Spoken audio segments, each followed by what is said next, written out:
So the next topic what we'll be getting started is with triangulation. Now, what does this word triangulation mean? How do we prepare this so-called triangulation network, which we are going to be talking about? So let us try to understand that. So before I start talking about this triangulation, so let me give some insight into what we have talked about geodetic surveying. And coming to the part of the geodetic surveying, okay, we know what is meant by plane surveying, what is meant by geodetic surveying. I need not specifically once again focus on those topics. But however, this so-called triangulation technique, such kind of traversing techniques, what we are trying to talk about, is typically in the cases where the area is relatively large. Okay, so if I want to prepare a map for a region which is relatively large, so in such cases, this triangulation technique, what we are going to be talking about, is going to be more effective. Okay, just by knowing one linear dimension, that is what we call it as base length of that triangulation network, which I am going to be talking about. So just by knowing one side of a triangle and by calculating the angles at every station point between the survey lines, so we'll be able to represent a very wide and a big triangulation network. So the purpose of carrying out your triangulation is to have what is called as the horizontal control and vertical control. So what do we mean by horizontal control? Means knowing about the ground condition in that horizontal plane. Okay. And what is meant by vertical control means knowing about the elevations of various things, various objects. It could be a building, it could be a tree, it could be a light, it could be any other tower. Okay. So elevations of various points, if I want to find out in this vertical plane. Okay, so that is what we are going to be talking about as vertical control. So all this horizontal control or vertical control, how are we going to carry out means by this so-called process of triangulation. Okay, so we'll try to quickly understand what is this triangulation and so on. As I told, like in relatively a large area, when you want to for a very large area, when you want to prepare a map. Okay, so in such case, it would be relatively more beneficial when we go on to prepare the map based on what is called as a triangulation technique, not by what is called as traversing. Why? Because in the case of traversing, if you can recall, how did we carry out the traversing? So we used to measure the angle between all the survey lines existing in the traverse, and we used to measure the linear measurements in the traverse. So it means you need to know the lengths of all the survey lines between each survey station, and the angles are also required if you want to go for what is called as your traversing technique. So, but it may not be always possible for you to measure the lengths very accurately because of various errors that you encounter in the field. So it may not be so feasible for you to determine the lengths between different survey stations very accurately. It would be difficult for us to measure the lengths very accurately.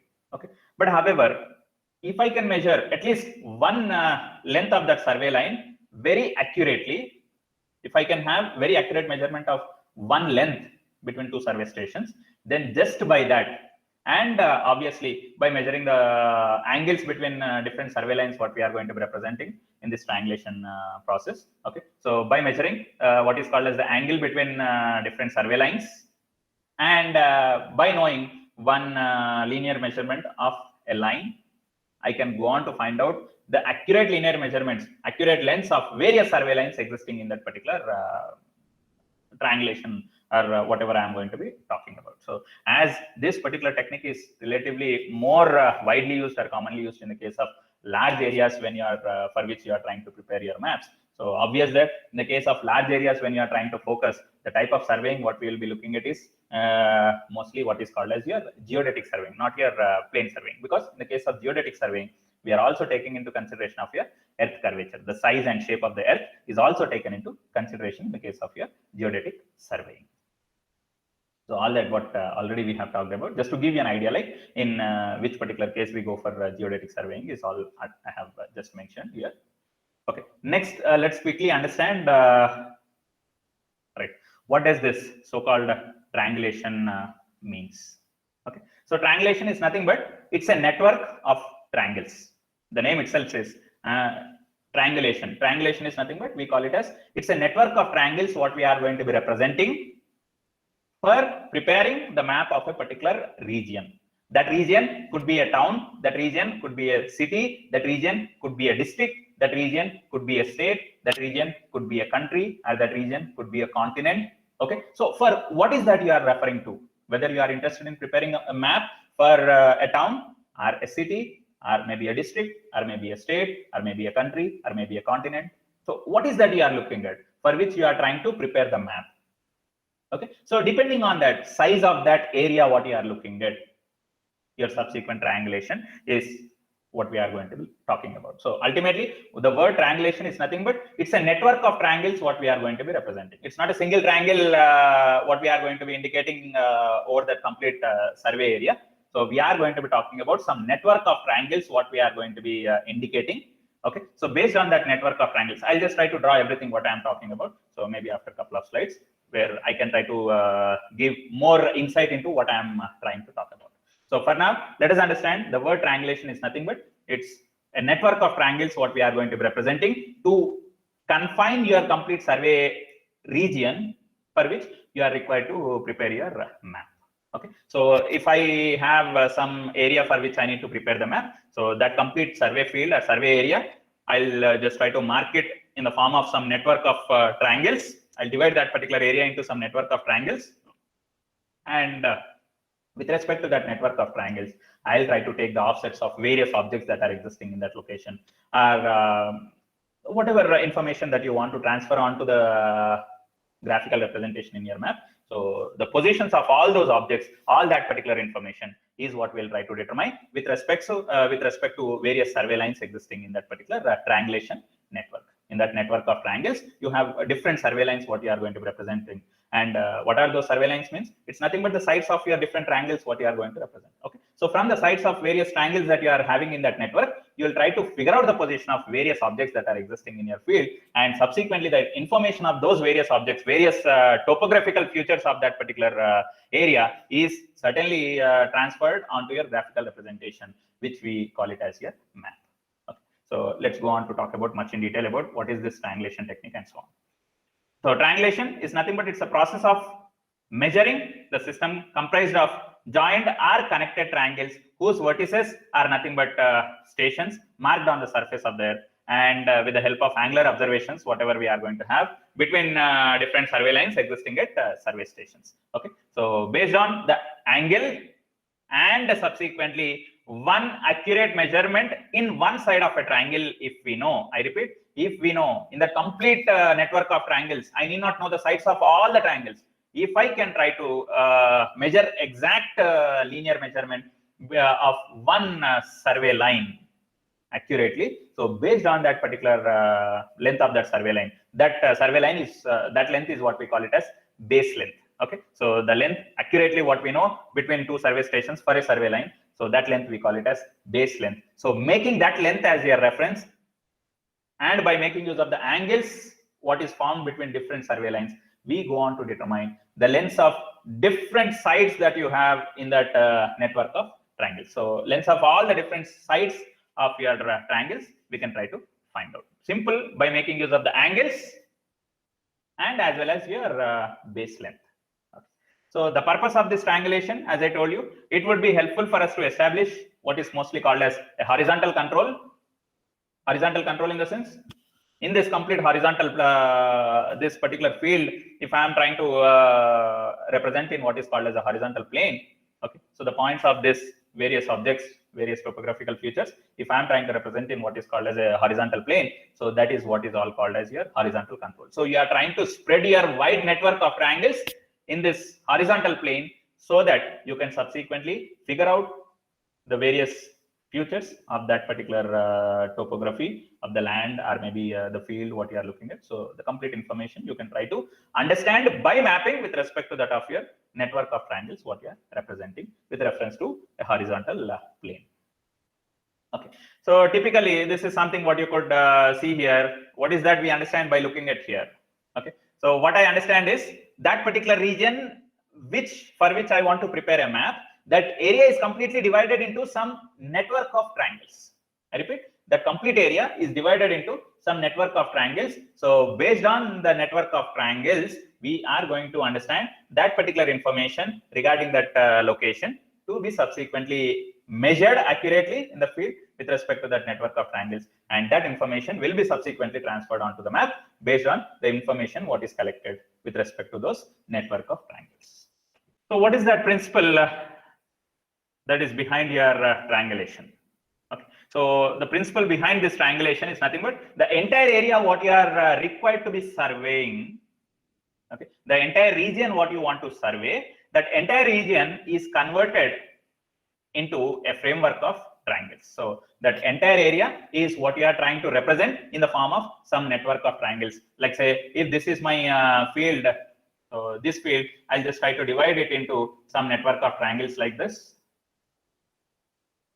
So with respect to this network of triangles, I can go on to collect the information related to that particular field. Now, how those network of triangles are to be chosen? Because if I need to represent the sides of the triangles are going to be represented between two survey stations. If you look at here, I'm just trying to mark some points in bold. So those points, what are they going to indicate us? They are going to be indicating us what is called as your survey stations. Okay. Rather, in this case, I'll be calling these points as nothing but triangulation stations. So those points are nothing but triangulation stations. So with respect to different, how do we choose those triangulation stations is also something very important, because it's not just randomly representing some triangles in the field is not that what we are interested in looking at. When you are talking about different triangulation stations in between which you are representing your survey lines, you should be able to understand that those different survey stations, what you are going to be observing. Let's say from here, I want to have a bisection of some other survey station at some point there, some point here, and some point there. So if I need to understand the position of those different survey stations, whatever are existing, I should be able to bisect my instrument to have a vision to that particular survey station. So you should select your survey stations in a way that there should not be any issue with regard to the intervisibility. Okay. So that's how you can go on to choose your survey stations. Sir, is it possible always? Because let's say, for example, I'm going to prepare a map for relatively a very big area. So in such case, when I'm going to be representing your network of triangles, is it possible for us to have a proper vision between one survey station to some other survey station, or that survey station to some other survey station? Is it possible to have a proper bisection done with respect to the position of various survey stations in that network of triangles? So it may not be possible always. So then your statement, what you made earlier, is not valid then, because you said survey stations are to be chosen in a way that there should be a proper intervisibility between those survey stations from one to other, which you are trying to connect by means of lines.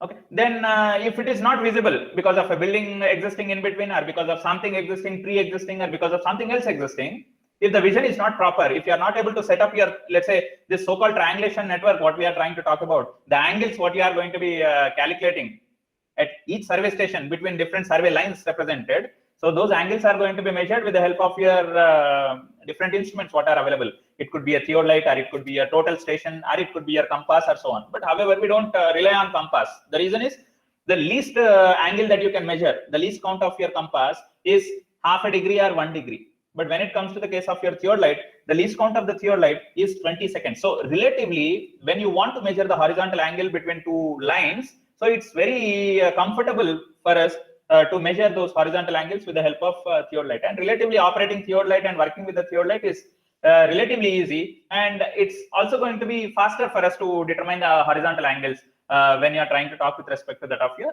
theodolite between different survey lines existing at a survey station. Okay, so in such case where you don't have a proper visibility between one survey station to the other survey station in between which you are representing your survey line. So in such case, what we are going to be doing, if there is an obstruction because of a building, or if there is an obstruction because of various other things, and sometimes what happens is one survey station could be here, another survey station could be relatively very far, because if I'm trying to prepare what is called as your map for a state, based on this triangulation technique.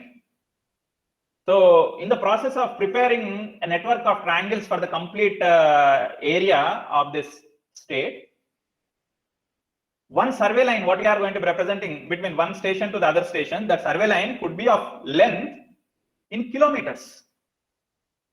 So in all such cases, if it is, let's say, 1 kilometer, 1.5 kilometer, 2 kilometers, 5 kilometers, so on, how is it possible for our naked eye, or how is it possible for us to see some instrument station which is relatively at a very far away distance? Okay, so in all such cases, we'll be trying to talk about something in addition to this so-called triangulation network we are going to be building. But however, we are going to have what is called as proper signaling system that we are going to be using. Signaling system in the sense, it's not like typical signals like satellite signals and so on. So we'll have some symbols used, or we'll have some different techniques that are used in order to have an understanding like, okay, somewhere else, so and so at some position, I have my survey station. So we'll try to have a kind of towers which are constructed. So some temporary construction we do with wooden sticks, bamboo sticks, and so on. So the temporary construction will be helpful for us for fixing some symbols on top of it, so that I'll be able to see that tower which is constructed relative. I may not be able to see the point on the ground which is at 1 kilometer from here, but I'll be able to see any tower which is constructed, which is relatively of some height and which has got some sign indications represented on that. What does that sign indication tells? Okay, there is a position of your instrument, or there is a position of your survey station. So your so-called sighting of the object should be towards that. So that's the kind of information that we can have by the use of your towers and signaling system and so on. Okay. That we'll try to learn a little more in detail in the next couple of classes. But now let us understand that so-called field that is to be surveyed is completely represented or converted into the form of some network of triangles. So that area is completely divided in the form of some network of triangles, and by making use of those network of triangles, we will try to figure out the information with regard to that particular area in which you are carrying out the survey to prepare what is called as a map. Okay. So if the length, so if the length and bearing of one line, okay, one side, and the three angles subsequently of the triangle are measured. So in the case of a triangle, if I'm just looking at a simple triangle, let's say this is one triangle. Let's say this is station A, station B, station C. See, A, B, C are what are called as your triangulation stations. And I have three sides in this triangle, AB, BC, CA. These three sides are there. So how is this triangulation technique is going to be useful for us in measuring or in preparing an accurate map for that particular region with the information related to that particular survey field? Okay. So how are we going to do that? Means out of these three sides of the triangle, what I am getting started with, if at all I know one length of any of the side of this particular triangle very accurately, so how do I measure the length of a line? So I can make use of a chain, I can make use of a tape, or I can make use of your EDM machine, which we are going to be talking in the next unit, or maybe by making use of your total station instrument. So whatever it is, whatever the instrument it is, let's say I am able to measure the distance between 2 points very accurately. So length of one side is very accurately measured. So if I know the accurate measurement corresponding to length of one side, and if at all I know the angles at A, at B, and subsequently at C in that particular triangle. So by making use of length of one side and by knowing the angles at three station points in the triangle, so we are going to find out the lengths of the other sides of that particular triangle, either by your sine rule or either by your cosine rule. I repeat, by simply making use of your trigonometric functions like your sine rule or cosine rule, if I know the length of one side of that particular triangle accurately, which we call it as base length, so by making use of that base length, we can go on to determine the sides of other triangles existing in that network of triangles. So I need not know the length of one side of each triangle. What I should know is length of one side of one triangle. That is sufficient enough. So, but however, the angles that are getting found between survey lines at every survey station is to be known. So by making use of one base length and the angles in that network of triangles, we are going to find out the lengths of all the other sides existing in that network of triangles by simple trigonometry, like based on what is called as your sine rule as well as your cosine rule. So simple by making use of your sine rule and cosine rule, we are going to find out the sides, lengths of the sides of that network of triangles, what you are going to be representing. So why is this triangulation network, why is this triangulation technique is required? Why not the traversing technique? Because earlier also we said, what is meant by traversing? Traversing is nothing but it's a network of control lines, what you are representing by making use of some control stations or survey stations. With respect to some survey stations, you are representing what is called as some control network in the form of a polygon. Okay, that is what we have called it as traverse. Now, why this triangulation technique is to be used? Why not the traversing technique? Means in the case of traversing technique, let's say, for example, if this is my area for which I should prepare a map. So what we do in the case of traverse, let's say I'll start with some survey station A. If I know the length of line AB and the angle at which that line AB is existing from some reference, then I can go on to indicate your survey station B. Likewise, survey station C position, survey station D position, and likewise, survey station A. Okay, A, B, C, D is your polygon, what you are representing. And that A, B, C, D, A is what we are calling it as your network. Control network, rather, I should call it as. Control network, which is represented with the help of your survey lines and survey stations. Now, by representing your traverse, we are going to be taking the offsets to the boundary of this particular region, or we are going to figure out where is the house existing in that field, where is a tree existing in that field, where is some electrical pole existing in that field, and so on. That information we have tried to understand but with respect to the sides of your traverse. Same thing here also in triangulation, we are doing the same thing, but the complete area what you had earlier in the case of traversing, we said the complete area is represented in the form of a traverse which is indicated as closed traverse or an open traverse. But when it comes to the case of traverse, the lengths of each sides of the traverse is compulsorily required to be known, and the subsequent angle at which your lines in the traverse are also existing, that information should also be known. The bearings of those lines should also be known. Otherwise, you cannot go on to represent your traverse. But when it comes to the case of your triangulation, so you don't require the lengths of all the sides of the triangles. Rather, if you know the length of one side, you can go on to build a network of triangles by making use of the angles that are getting formed at each of the survey station between the survey lines represented with respect to that survey station. So if I just go back to look at this top figure, what I have indicated here. Okay, so if I know the angle here, angle here, angle here, angle here, angle here, angle here. So angle between different survey lines, whatever you are representing in this network of triangles. So if these angles are known, then you can simply make use of one base length. If the length of this line is known, by simple trigonometric functions like sine rule and cosine rule, I can make use of to find out the lengths of all the other survey lines existing in this particular field. Okay, so that's how we go on to measure the lengths of various survey lines marked in that network of triangles. And with reference to those survey lines, I'll take the offsets for the boundary points, or for the location of the buildings, or for the location mapping of your road, or for the location mapping of a river which is flowing, or a canal flowing, whatever, you can try to map that information. Okay, so that is what is the importance of your triangulation over your traversing. So traversing is relatively more easy for us to be adopted in the case the area in which we are trying to carry out the survey is relatively small. But when it comes to the area which is relatively very big, in such cases, your triangulation technique is going to be more useful in preparation of your map for a particular survey field.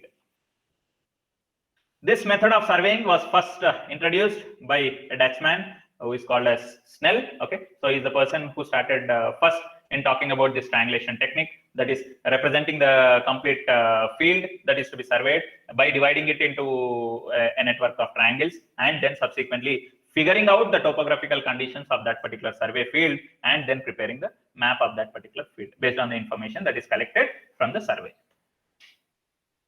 So in this triangulation technique, precisely we are going to be measuring one line, the dimension of one line, which we are calling it as baseline. Okay, not based line, it is baseline. So based on the dimension of that so-called baseline, we are going to be computing the dimensions of the other two lines that are existing in that particular triangle. But however, not just only simple on the basis of only length of the baseline we are going to be determining. We should also be knowing the angles that are getting formed between different survey lines existing in that particular triangle. So once the internal angles between lines are known at each survey station, then you can go on to find out the dimensions of the other survey lines existing there. And here is another word. Vertices of the individual triangle are also known as triangulation stations. So what does this vertices means? Here, if I look at this triangle, simple triangle, what I have represented with triangle ABC. So this point A, point B, point C, they are nothing but we call it as vertices. Okay. So those vertices of the triangle are nothing but they are indicating you what is called as your triangulation stations. Extending this process we started talking about one triangle, and extending this process of network of triangles can be computed over the entire area. So we can go on to extend this network of triangles over the complete area to find out the sides of all the triangles that are represented in that network of triangles. Okay, so once those sides of the triangles, accurate measurements of the sides of those triangles are known, then you can try to take the offsets with respect to those points, and you can transfer that information by indicating the lengths of all the sides what you have measured, okay, in the map, and with respect to those sides, where are those offset points and so on, that information can be mapped for the complete area. Okay, and sometimes we will also be requiring what is called as check lengths. Okay, so in order to know whether your values what you are trying to calculate mathematically, because based on one length you are trying to find out the lengths of other sides. Okay, now what are those lengths, whatever you are trying to find out for the other sides, whether those determined values are correct or not? How do we know? Okay, you might be using your sine rule or cosine rule, but in the process sometimes you might be committing mistakes. Okay, so those errors whatever we are going to be committing can be cross-verified by making use of some check lines. So what is the purpose of check lines? So what we do in the field is, mathematically we'll be finding out the measurements or the lengths of all the sides in that network of triangles. So in the field also, between those two survey stations, in between which I have some survey line which is to be represented, I'll accurately, if possible, I'll try to accurately measure the distance between those 2 points, and I'll try to verify mathematically how much I have got.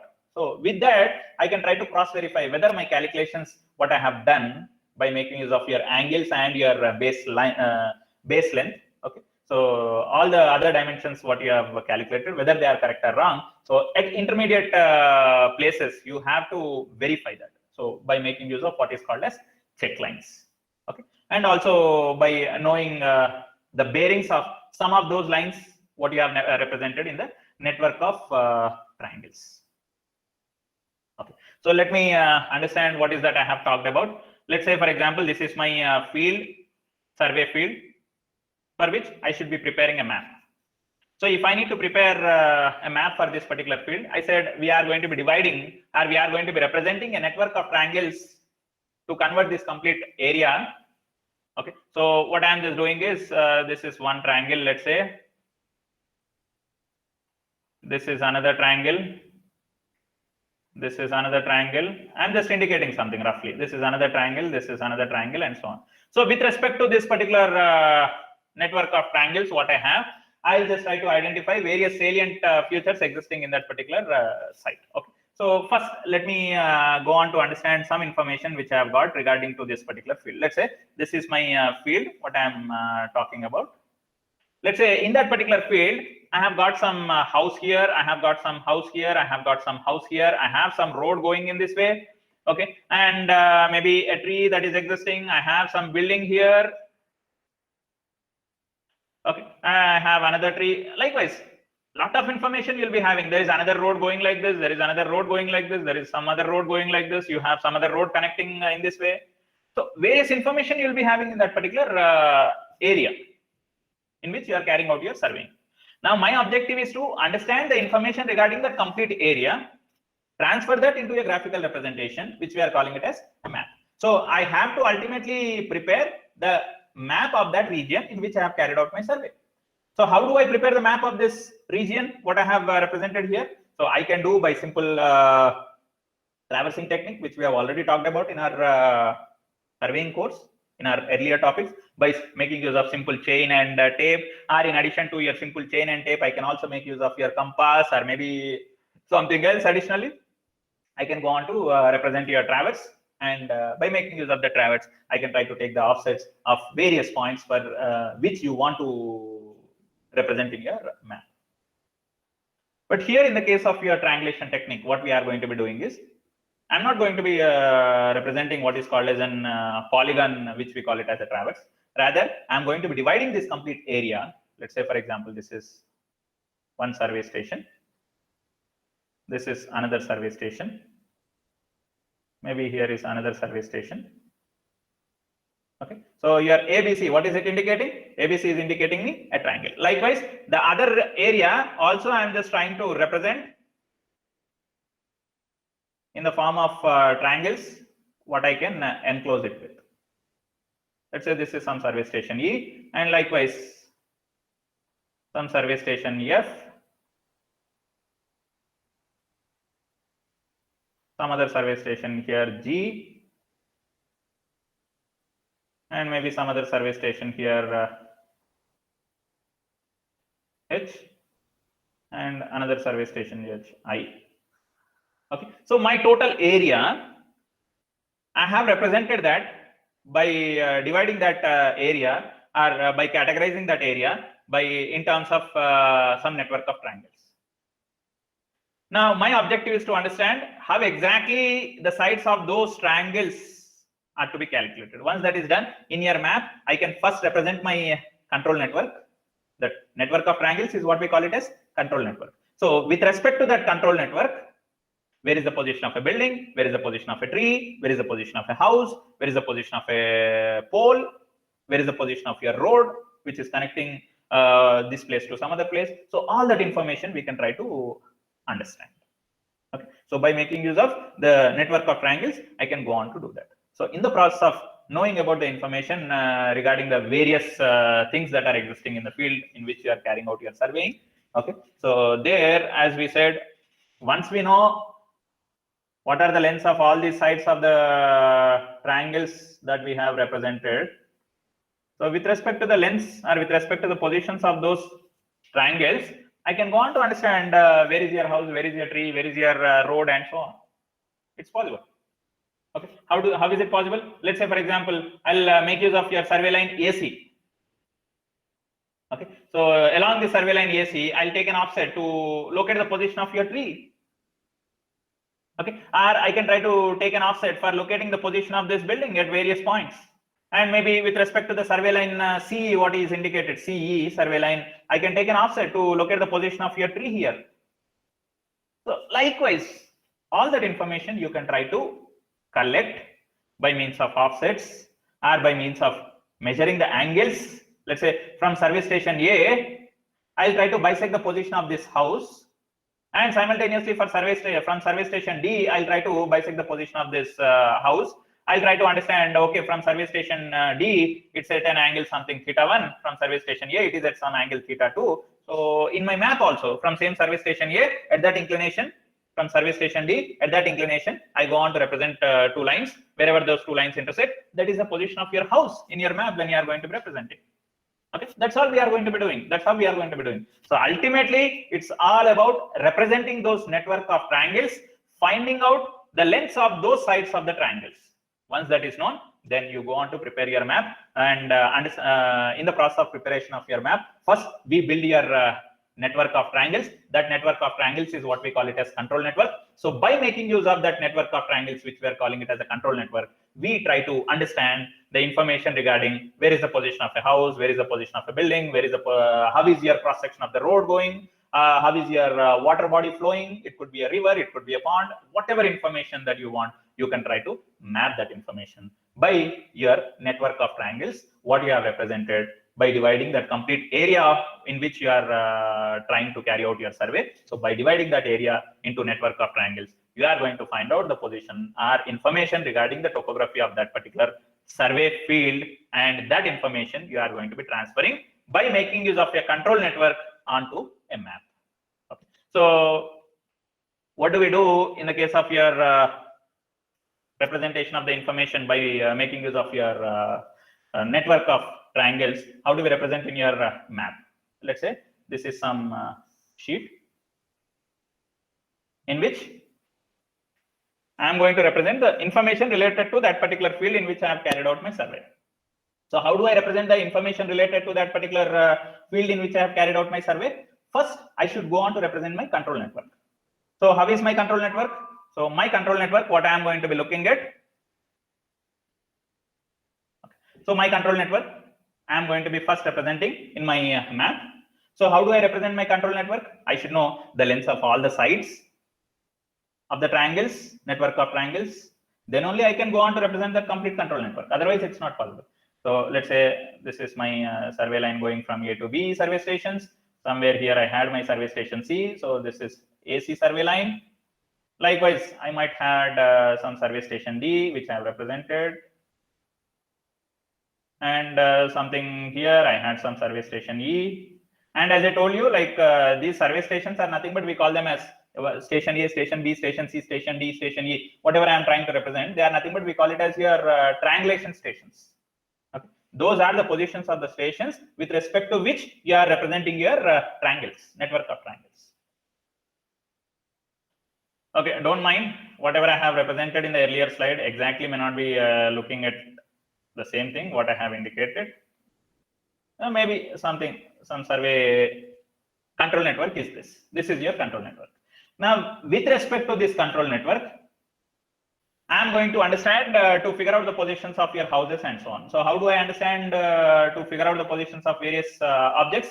Earlier I said with respect to the survey line AC, I'm going to take an offset to locate the position of your tree. So whatever the offset measurement that you had at a chainage of so and so from station A to station C, or at a chainage of so and so from station C to station A. So whatever information that you had along this survey line A to C, at a chainage of something so and so, you had an offset of something which represents you the position of a tree. Likewise, maybe the position of a house, what we have understood, okay, with respect to the offsets which are measured for different chainages along the line AC. So we said we had different offset information with respect to which I can go on to represent the position of your house. Okay, likewise, the position of a tree here, position of a tree here, position of a hut here, or whatever information that you have collected, all that you can try to transfer it. Or you had some road going like this, you had another road going like this, all that information you can try to map it with the help of different offsets data or angles that you have measured. I said with respect to station A and station D also, I can try to measure some angles to locate the position of the house here, whatever I have marked here. Okay, the position of this house. We said we went on to measure some angle with respect to the position of instrument station, triangulation station A, where we said this angle is something theta 1, this angle is something theta 2. So if I can measure that angle theta 1 in your drawing sheet from the survey station A and subsequently from survey station triangulation station A and D. So if I can measure those angles theta 1 and theta 2, and if I can represent a line wherever those two lines intersect, that defines you the position of your house. Okay. So that's how we are going to be understanding the information by dividing the complete survey area into some network of triangles, and with those network of triangles, which we call it as your control network, we are trying to identify the position of various topographical features of that particular area, like network of roads, buildings, trees, any other information. So all that we are trying to mark with respect to those network of triangles, that control network. Based on that control network, we try to locate out the positions of various objects existing in that particular field, and we go on to represent it in your map according to your proper scale that you have chosen in the map. Okay, so that's something what is very important.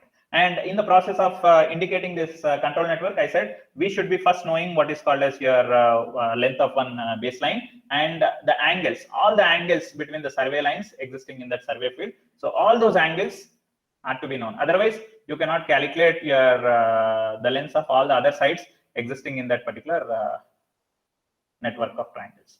So all the angles everywhere are to be known, and length of one side accurately has to be measured with the help of a chain or a tape. Okay, so accurate measurements in the case of linear measurements, we said if the distance is small, we can go on to measure it with the help of invar tape. Because invar tape, we said the errors that we encounter with the help of your invar tape in the case of linear measurements done with the help of invar tape, the errors are relatively very minimal, and we say more or less accurate measurements we get with the help of your invar tape. But however, if the length of your control line or survey line is very high, it's not just 100 meters, it's something 500 meters, 1 kilometer, 2 kilometer. So in such case, you cannot simply go on to measure the lengths between two different points, and it's not so easy for us to find out the lengths between 2 points with the help of your simple chain or tape. So in such case, we will be using your advanced instruments like EDMI instrument, electronic distance measuring instrument, which you will be learning in your 4th unit, or maybe your total station instrument, that also you'll be coming across in your 4th unit. So by making use of those instruments, one can go on to determine the accurate measurement of length between those 2 points. So accurate measurement of your baseline can be done, and once the baseline length is known, then other lengths you can try to determine, as you already know the angles between different survey lines with respect to each of the survey station existing in that network of triangles. Okay. So next, let's say for example, if you have an area which is very much undulated like this is my profile. Okay, so this is my ground profile, what I am trying to look at. And I just want to know my baseline, what I am going to be indicating is in between these 2 points. This is station A, station B. Now in between those 2 points, if I want to measure my horizontal distance, now is it possible for me to measure the horizontal distance between those 2 points? Let's say for example, if these 2 points A to B distance is something around 1 kilometer. How is the ground? Ground is very much uneven. Earlier also we have discussed, if the ground is uneven also, still we will be able to measure the horizontal distance between 2 points by use of your chain or tape.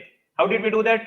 We said, okay, along the undulated profile of the ground, let's say at station A, I'll stretch my chain and I'll drop that point onto the ground. And from here, once again, I'll stretch my chain and I'll be subsequently dropping that point. Here, once again, I'll be stretching your chain and I'll be dropping that point onto the ground. So I'll stretch my chain, I'll be dropping that point onto the ground. So that's how we said the total length between those 2 points is nothing but length, first length plus second length plus third length plus fourth length, whatever horizontally that you are measuring. So sum of all those lengths is what we have represented as your total length between point A to point B.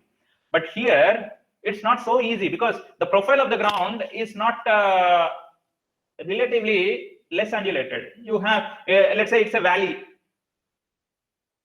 So you have vertical variation very high in that particular profile of the ground. Now in such case, in between those 2 points A and B, if you are required to measure the distance, so it may not be so easy for us to do. Then in such case, what do we do? How do I represent your baseline?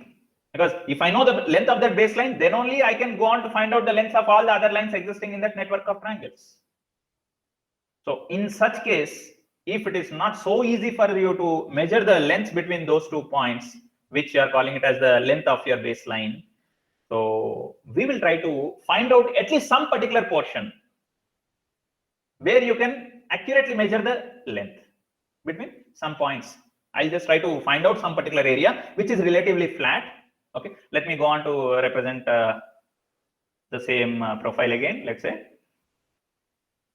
Okay, so if the ground is very undulated and if you don't have a proper flat region relatively over a large area, so at least what I'll try to do is, I'll try to pick some particular small area at least where the ground is more or less flat. Okay, look at here.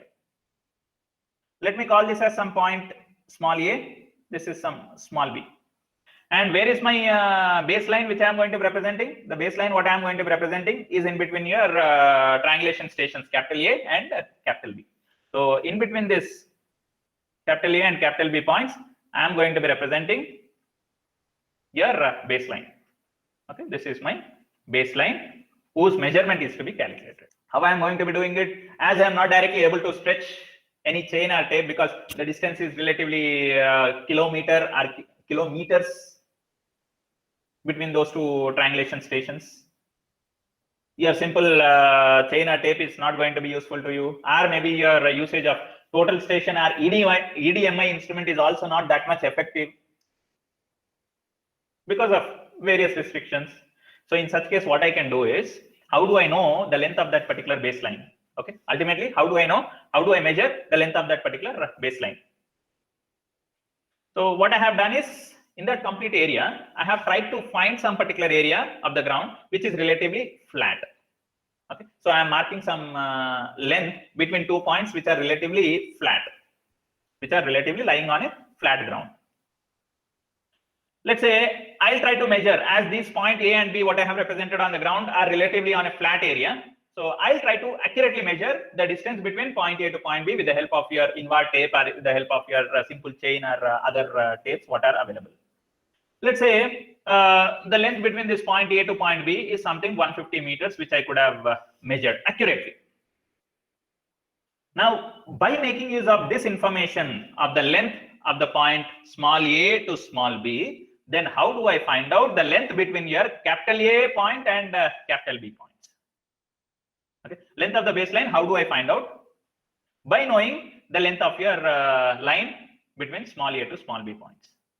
So if I know the base length of this small a to small b points, how do I find out the base length of your exact line that you are looking at?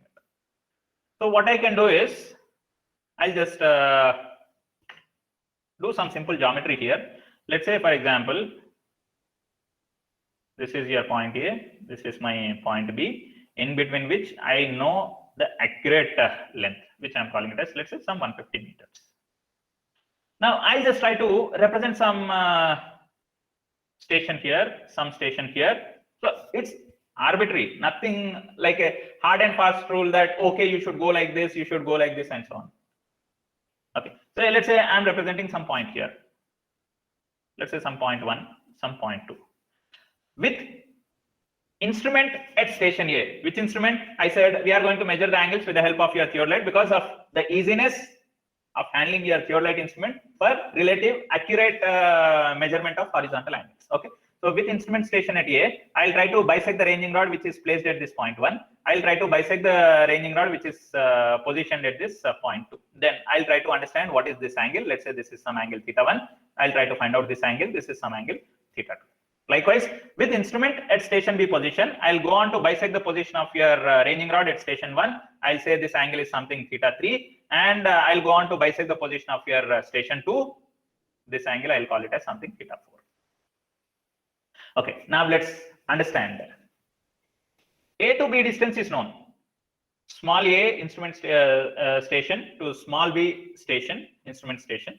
The distance is known accurately, you have measured. It is 150 meters.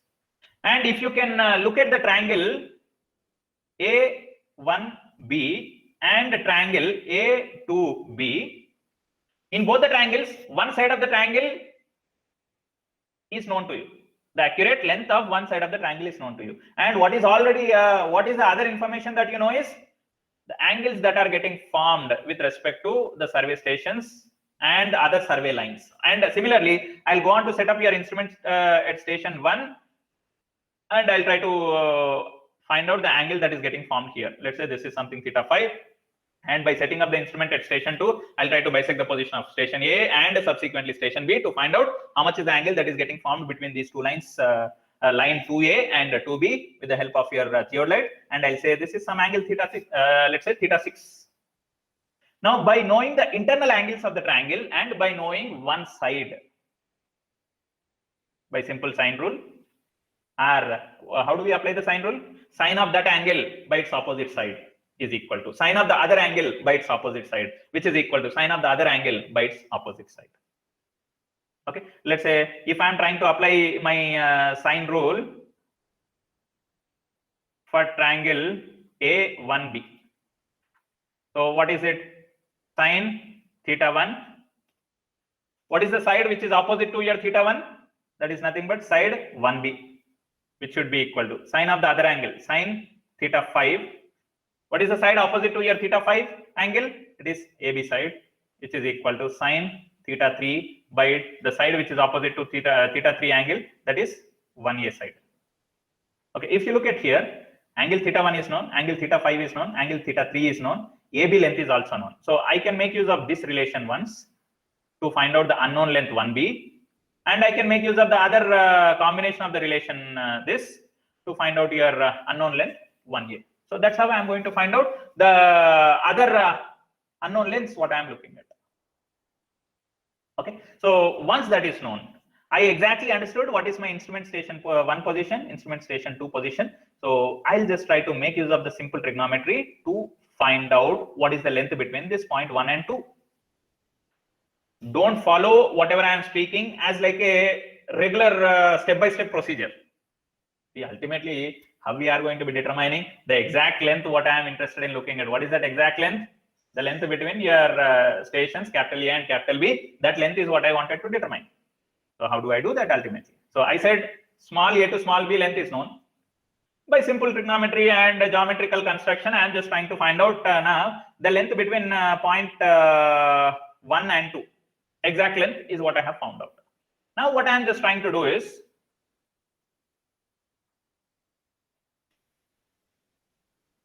if it is possible, the length from point small a to capital A, if I can go on to indicate, you can do that. Or otherwise, if you feel that the distance between those 2 points is very big, then some intermediate points once again you can choose. There is nothing wrong in it. I'll call it as something A1. This is something B1. So A to A1, I'll mark. I'll try to mark B to B1 point. And maybe from this 1 point to B1, 1 point to A1, and A1 to B1 again. Okay, now look at here. I have constructed some network of triangles now here. What is that I have done? Triangle A1, A1, triangle B1, B1. A1, A1 means A to station 1 point to your station A1. Okay, likewise, some other triangles is what I have built here between point B to station 1 to station B1. And likewise, there is another triangle what I have ultimately constructed, that is between your station A1, 1 and B1. A1 is one station, number 1 is one station, B1 is another station. Okay, so with that, I can go on to find out the length of the other sides existing by measuring the angles. With the help of the instrument at station A, I'll go on to find out this angle, the angle between your A1 line and A and 1 line with the instrument station at A. Likewise, with the instrument at station 1, I'll try to find out this angle. And with the instrument at station 1, I'll try to find out this angle.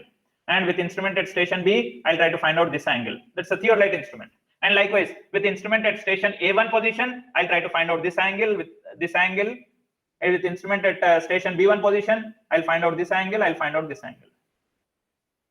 Already we have calculated what is the length of your line going from A to 1 station. Likewise, from B to 1 station, length is what we have already calculated.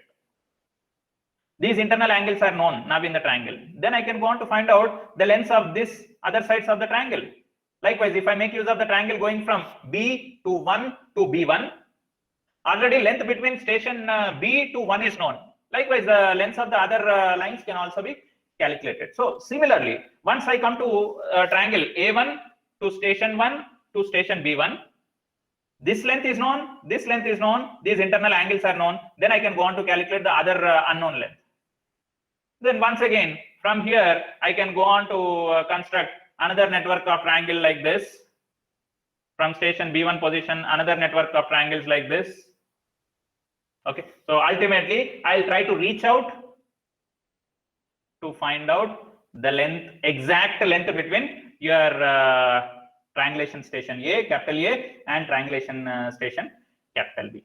Okay, so this concept is what is called as base extension.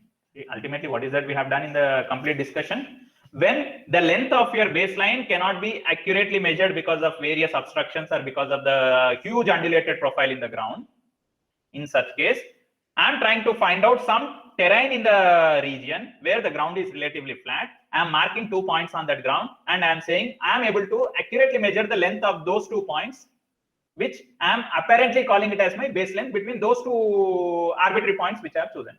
And that known base length of some 150 meters randomly, which I started with, I am trying to extend it to different points, and subsequently I went on to reach to find out the exact base length of your triangulation stations capital A and capital B. Okay, so that concept of extending the base from some small known value to find out the accurate value of the base length between 2 triangulation stations. So that concept of extending the base is what is called as base extension. So where we're talking about this base extension, whenever you are required to determine the length between those two survey stations, that length which you are calling it as a base length, if that base length accurately, if it cannot be measured because of the huge undulated profile ground, or where the area where you are carrying out your survey is a Himalayan region or something like that, where the ground is very undulated. So in such case, this so-called concept of base extension will be useful for you by for calculating your exact base length between two triangulation stations.